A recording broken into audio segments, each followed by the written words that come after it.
You work hard. You earn more than you used to. Yet money still feels tight, like it never settles, never relaxes. You don't talk about it, because from the outside everything looks fine. But inside, there's this quiet pressure, like you're running, but not really moving. Here's the uncomfortable thought.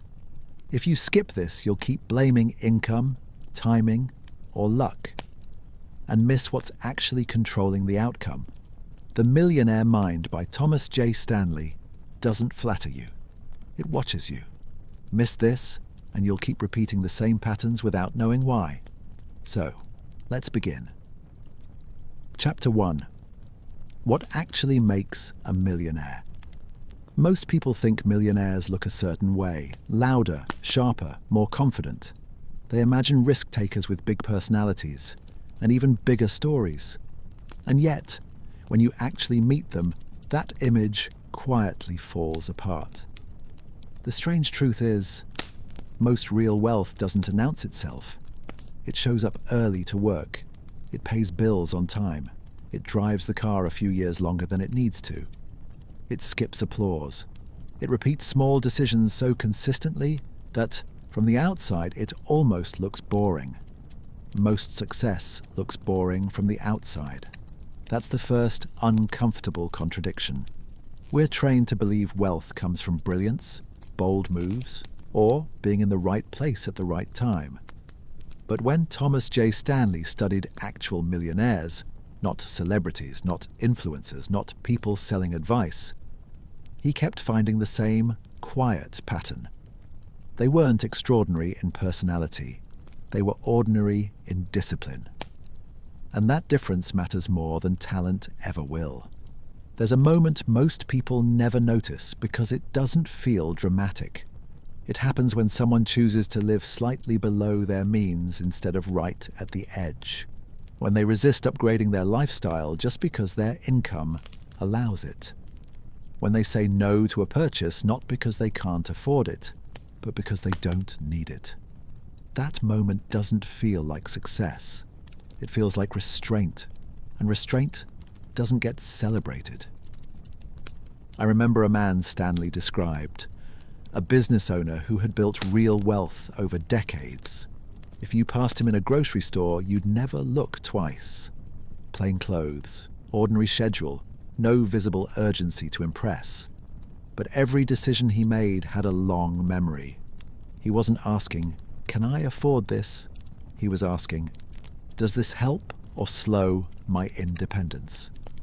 That question alone changes everything. Because the millionaire mind isn't obsessed with income, it's obsessed with control. Control over time, control over choices, control over stress. Here's the uncomfortable part. High income can actually work against that if discipline doesn't keep up. Plenty of people earn impressive amounts and still feel broke, pressured, or one bad month away from panic. The money comes in fast and goes out just as fast, dressed up as comfort, convenience, or "I deserve this." Real wealth grows in the gap between what you earn and what you let yourself spend. And that gap is behavioral, not intellectual. Stanley kept finding that most millionaires didn't think of themselves as rich. They thought of themselves as careful, intentional, responsible, almost boringly so. They planned, they tracked. They delayed gratification in ways that weren't heroic, just consistent. That's what most people miss. They wait for motivation or confidence or a big opportunity. Millionaires wait for none of that. They build habits first. Motivation comes later, if it comes at all. There's a quiet humility in that approach, an acceptance that you don't outsmart the system, you outlast it. And here's the twist that stings a little. Intelligence doesn't guarantee wealth. In fact, it can sometimes sabotage it. Smart people often overestimate their ability to fix problems later. They trust future income to clean up present behavior. They assume they'll adjust eventually. But habits don't wait for intelligence to catch up. They compound in real time. Wealth, in Stanley's world, is the result of thousands of unglamorous choices repeated over decades. Choosing stability over appearance, choosing planning over impulse, choosing progress over praise. That's not exciting. It doesn't photograph well. It doesn't trend. But it works. And maybe the hardest realization is this: most people could build meaningful wealth if they were willing to be a little less impressive right now. If they could tolerate being underestimated. If they could live in a way that doesn't signal success immediately. Because the millionaire mind isn't built on ambition alone. It's built on patience, on self-control, on saying quietly, I don't need to prove anything today. Funny how that kind of peace feels invisible at first, but over time it becomes unmistakable, not because of what it shows, but because of what it frees. Chapter 2. Success leaves clues. Long before money appears. Most people think money shows up first and character follows, but it's almost always the other way around. Long before a bank account grows, something quieter is already forming. A way of thinking, a way of responding to pressure, a way of handling mistakes when no one's watching. Your habits predict your outcomes. That line sounds obvious, almost too simple. But it's easy to miss how early those habits begin and how loudly they speak about the future. Thomas Stanley noticed something subtle when he studied millionaires over long periods of time. Their success didn't suddenly arrive one lucky year. It left fingerprints decades earlier, in how they worked when the rewards were small, in how they learned when no one forced them to, in how they reacted when things didn't go their way. Many of them weren't top students. Some struggled in school. Some changed paths more than once. But almost all of them shared a quiet trait: self-direction. They didn't wait to be told what mattered. There's a difference between being educated and being curious. Education can end. Curiosity doesn't. And curiosity, over time, compounds into judgment, into problem-solving, into resilience. I think of someone I once knew, not wealthy yet, not impressive on paper, but relentless in a calm way. If something broke, he tried to understand it. If he failed, he adjusted instead of blaming. He asked questions most people were too distracted to ask. Not because he wanted to be rich, but because he wanted to be capable. That mindset grows slowly, almost invisibly. Most people assume future success depends on credentials, connections, or early wins. Stanley's research quietly disagreed. What mattered more was how someone behaved when they didn't have power yet, when they couldn't outsource responsibility, when learning was uncomfortable and mistakes were personal. That's when patterns form. And here's another uncomfortable truth. Many future millionaires learned more from failure than from success. Not dramatic failure, just small losses, wrong decisions, missed chances. The kind that sting enough to teach, but not enough to destroy. Instead of avoiding mistakes, they studied them. That's rare. Most people rush to protect their self-image. They explain away errors. They hide confusion. They stay busy to avoid reflection. But growth doesn't happen in motion. It happens in honesty. Stanley noticed that people who eventually built wealth developed a strange relationship with feedback. They didn't take it personally, but they took it seriously. If something wasn't working, they changed their behavior instead of defending it. That's not confidence. That's humility with stamina. And it often looks unimpressive at first. There's a moment early in many careers where someone realizes no one is coming to rescue them. No one is tracking their long-term interests. No one is managing their future except them. Some people feel fear in that moment. Others feel freedom. The ones who build wealth usually choose responsibility. Not overnight, not dramatically, just in small ways. They read instead of scrolling. They save before spending. They learn skills without immediate payoff. They don't confuse being busy with being effective. And slowly, almost quietly, momentum builds. Formal education still matters, but not in the way people think. It's less about degrees and more about how you approach learning.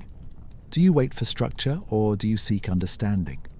Do you stop when the syllabus ends or do you keep going because something feels unresolved? The future millionaire learns how to think before learning how to earn. That's the real advantage, because income is fragile. Markets shift, industries change, skills expire, but judgment, real judgment, adapts. It finds new paths. It recalibrates instead of panicking. Here's the irony. From the outside, this phase often looks like stagnation. Slow progress, ordinary work, no visible breakthrough. Friends may seem ahead. Titles may look smaller. The temptation to rush is constant. But under the surface, something solid is forming. A person who can delay pleasure. A person who can recover from error. A person who doesn't need applause to keep going. That's not luck, that's preparation. And by the time money finally shows up, it feels less like a surprise and more like confirmation, because the clues were always there. Chapter 3. Courage, Risk, and Choosing an Unpopular Path. The story people tell themselves is that wealthy people love risk. The truth is quieter and a little harder to accept. Most millionaires don't chase danger, they accept responsibility. There's a difference. Risk, the way it's sold to us, looks exciting. Leaps, bold moves, burning bridges. Responsibility looks dull by comparison. It asks you to own outcomes, to live with consequences, to stay when leaving would feel easier. Comfort is expensive in the long run. Stanley kept noticing that people who built wealth weren't trying to stand out. They were trying to stand on their own. Financial independence wasn't about being admired. It was about not being trapped by debt, by employers, by lifestyles that quietly demand constant income just to stay alive. That kind of freedom asks for courage early. Not the loud kind, the private kind. There's usually a moment, small, almost forgettable, where someone chooses the unpopular option. They don't buy the bigger house everyone expects. They don't quit a stable path just to look bold. Or they do something that looks equally strange. They keep going when no one is cheering yet. I remember a conversation Stanley shared about a man who left a comfortable corporate track to build a modest business. Not glamorous, long hours, lower income at first. Friends thought he was regressing, family worried. For years, nothing about his life looked impressive, but he owned his time. He owned his decisions. And slowly, almost stubbornly, the business grew. What people missed wasn't the risk, it was the patience. Real courage often looks like being misunderstood for a long time. That's another contradiction most people don't expect. We assume courage brings instant validation. In reality, it often brings silence, or doubt, or polite concern disguised as advice. And here's where many people retreat. Not because the path is wrong, but because being different is emotionally uncomfortable. Stanley's millionaires were willing to endure that discomfort. They didn't confuse consensus with correctness. They listened, but they decided for themselves. That's not rebellion. That's self-trust. And self-trust doesn't mean confidence without fear. It means acting despite it. There's a subtle discipline involved in choosing long-term independence over short-term relief. It shows up when someone invests money they could have spent, when they reinvest profits instead of celebrating them, when they tolerate uncertainty instead of numbing it with consumption. Most people think wealth grows where ambition lives, but Stanley saw something else. Wealth grows where responsibility replaces comfort. That shift isn't dramatic, it's internal. It's the moment you stop asking, what feels good now, and start asking, what holds up later? And later is patient. Later rewards consistency more than brilliance. Millionaires weren't reckless. They were calculated in a calm way. They studied risks before taking them. They prepared for downside. They built buffers. They didn't rely on hope. Hope feels good. Preparation feels boring. But preparation survives stress. There's also a strange loneliness that comes with choosing an unpopular path. You don't get immediate feedback. You don't know if you're right. You watch others enjoy things you're postponing. And sometimes you wonder if you're missing life while planning for it. That doubt doesn't disappear. It matures, and those who succeed learn to sit with it instead of running from it. Funny thing is, once independence starts to take shape, people rewrite the story. Suddenly the path looks obvious. The choices seem smart. The years of uncertainty vanish from memory, but they mattered. They were the price of freedom. Stanley's research wasn't celebrating risk-takers. It was honoring people willing to accept discomfort today to protect their future self. People who chose responsibility when no one was watching. People who let go of approval to gain control. That kind of courage doesn't shout. It doesn't rush. It doesn't ask permission. It just keeps choosing the long view. And slowly, quietly, it changes everything. Chapter 4. Money is built at home, not just at work. Most people talk about money as if it lives at the office, in salaries, promotions, side hustles, business ideas. But Stanley noticed something most conversations ignore. Wealth is shaped at home. Wealth is a team sport, not in a motivational way, in a practical, sometimes uncomfortable way. The people you live with, the values you share, the daily environment you return to when work is over. These things quietly decide whether money compounds or leaks. A career can earn money.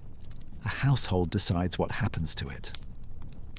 Stanley found that many millionaires didn't marry for status or excitement. They chose partners who shared a similar relationship with money, time, and responsibility. Not perfectly aligned, and just aligned enough to move in the same direction. That matters more than romance alone, because nothing drains progress faster than constant financial friction. Different spending values, different definitions of enough, different attitudes toward debt, planning, and sacrifice. Those differences don't explode overnight. They wear you down slowly. I think of a couple Stanley described, both intelligent, both capable. One believed money was for enjoying life now. The other saw it as a tool for future freedom. Every decision became a negotiation, not loud arguments, just quiet tension. Small compromises that added up to stalled momentum. Compare that to households where decisions felt boringly aligned. Same goals, same priorities, same tolerance for delayed gratification. Progress didn't feel dramatic, but it didn't feel heavy either. That's the underrated power of alignment. Money decisions aren't isolated events. They're emotional signals. They say what you value. They say what kind of future you're protecting. When two people send conflicting signals, money becomes a source of stress instead of stability. Stanley's millionaires often described their spouses as partners, not dependents. Not just emotionally, strategically. They planned together, budgeted together, evaluated risks together. Not because they loved spreadsheets, but because clarity reduces conflict. And conflict is expensive. There's also something quieter happening inside productive households. Fewer distractions, fewer financial emergencies, fewer emotional spikes around money. That calm creates space, mental space, to think clearly at work. You don't bring panic home, and you don't bring chaos back to work. That loop compounds. It's easy to underestimate how much energy is lost managing domestic stress. Arguments about spending, guilt over purchases, silent resentment about who's carrying the load. Those things don't stay at home. They follow you into meetings, decisions, risk tolerance. A stable household protects focus, and focus is currency. Stanley also noticed that many millionaires were intentional about how their families consumed. Not strict, not joyless, just conscious. Children were taught the difference between price and value, between wanting and needing, between earning and spending. Those lessons weren't lectures, they were lived. Kids watched parents plan, delay, repair instead of replace. Choose experiences carefully, not because money was scarce, but because it was respected. That environment shapes identity. It teaches patience without preaching it, responsibility without fear, security without excess. And here's the part people rarely admit. Building wealth as a household often means saying no to social pressure. Friends upgrade homes, neighbors change cars, relatives make comments. Expectations quietly creep in. Holding your ground requires emotional maturity. Stanley's wealthy families weren't immune to comparison. They just didn't obey it. They understood that lifestyle inflation doesn't just cost money, it costs options. Every fixed expense reduces flexibility. Every unnecessary upgrade tightens the leash. Freedom doesn't disappear suddenly. It erodes politely. So they protected their home base, their routines, their margin. Not perfectly, just intentionally. It's tempting to think wealth is built by individual effort alone. Hustle harder, earn more, optimize yourself. But Stanley's research kept circling back to the same quiet truth. A supportive, aligned household multiplies effort.